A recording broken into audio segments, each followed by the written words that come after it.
All right, let's talk about Rutherford B. Hayes. Now, when you list the most important U.S. presidents, his name probably isn't the first one that comes to mind, right? He's one of those Gilded Age presidents with a beard, kind of lost to history.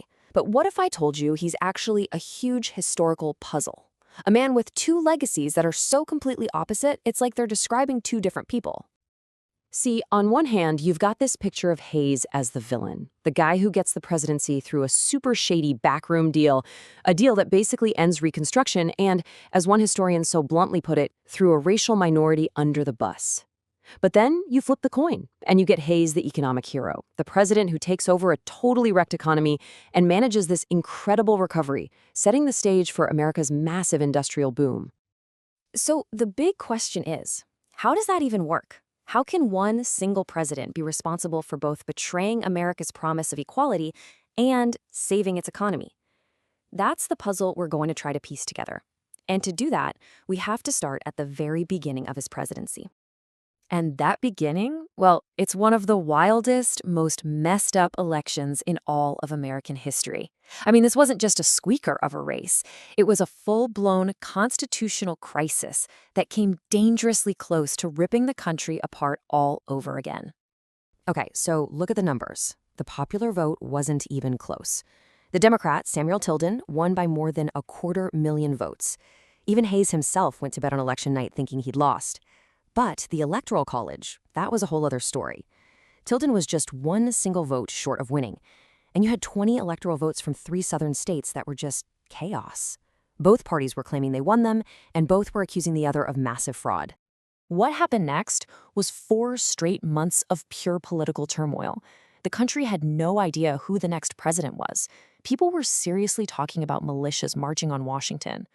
So, to try and fix this mess, Congress puts together this special 15-member commission. But you know how politics works. It ended up with an 8-7 Republican majority.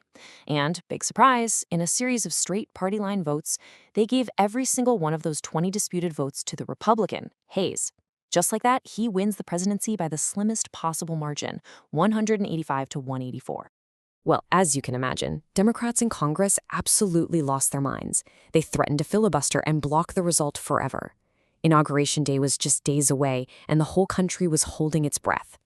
And that's when the politicians went into the back room and hammered out a deal that would seal Hayes' presidency and change the course of American history for the next 100 years. It became known as the Compromise of 1877. And it was pretty straightforward. The Democrats agreed they would stop blocking Hayes from becoming president. But what was the price?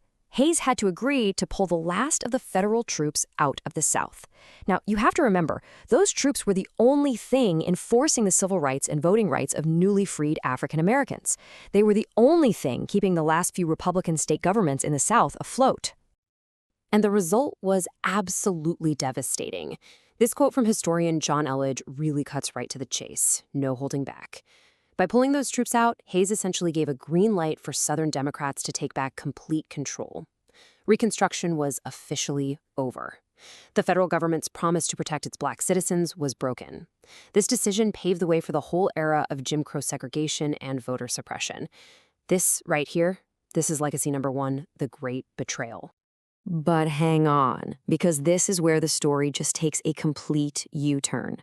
If you stop there, with the political deal, you're only getting half the story of the Hayes presidency.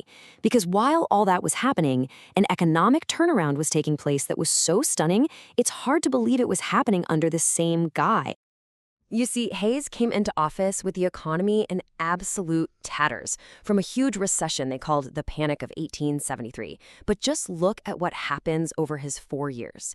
The numbers are staggering. American exports just exploded, shooting up by almost 50%.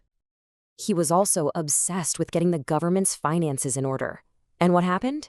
The massive national debt from the Civil War, he managed to shrink it by a quarter.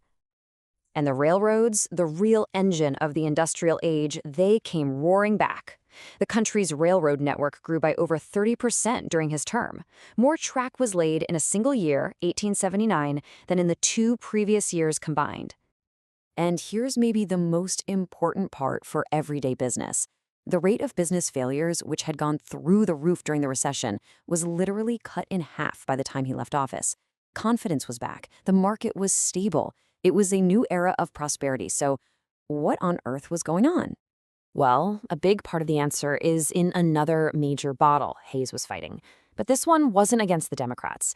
It was against the powerful, corrupt bosses inside his very own Republican Party. See, Hayes became president at the peak of what was called the spoils system. Basically, when you won an election, you handed out all the government jobs to your buddies and political supporters as a thank you. It didn't matter if they were qualified, it was all about loyalty. And the system created so much corruption and waste, it was draining public trust and public money.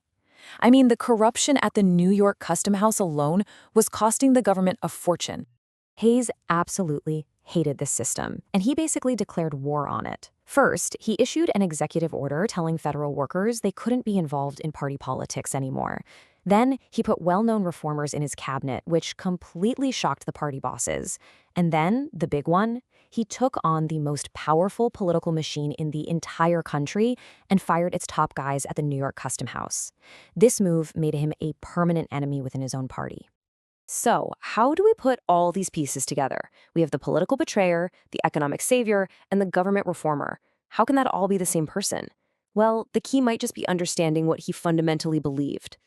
At his core, Hayes was what you'd call an old-school Whig. And for people with that political philosophy, a few things were non-negotiable. First, national unity. He truly believed his most important job was to heal the wounds of the Civil War. Second, sound money and clean government. He thought that for the economy to work, people had to trust the country's money and its institutions. And third, he was all in on business, believing that industrial growth was the only way forward for America. And right here, looking at those beliefs, is where you can finally see how his two legacies snap together. To get his number one goal, national unity, he made a tragic, terrible political calculation to sacrifice the rights of Black Americans in the South. But to get his other goals, a stable economy and a government people could trust, he fought a different war. He brought back fiscal discipline, and by fighting the spoils system, he started to restore faith in the government itself. That fight against corruption wasn't just about morals, it was an economic strategy. It sent a signal to the world that America was a stable, reliable place to invest, which helped to kickstart that Gilded Age boom. So we're left with this final, complicated question. Was he a cynical politician who made a corrupt bargain just to get into the White House? Or was he a pragmatic, if deeply flawed, leader who made some awful choices in order to hold a fractured country together?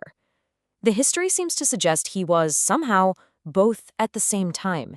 And that's what makes Rutherford B. Hayes not just some forgotten president, but one of the most complex and truly consequential figures in all of American history.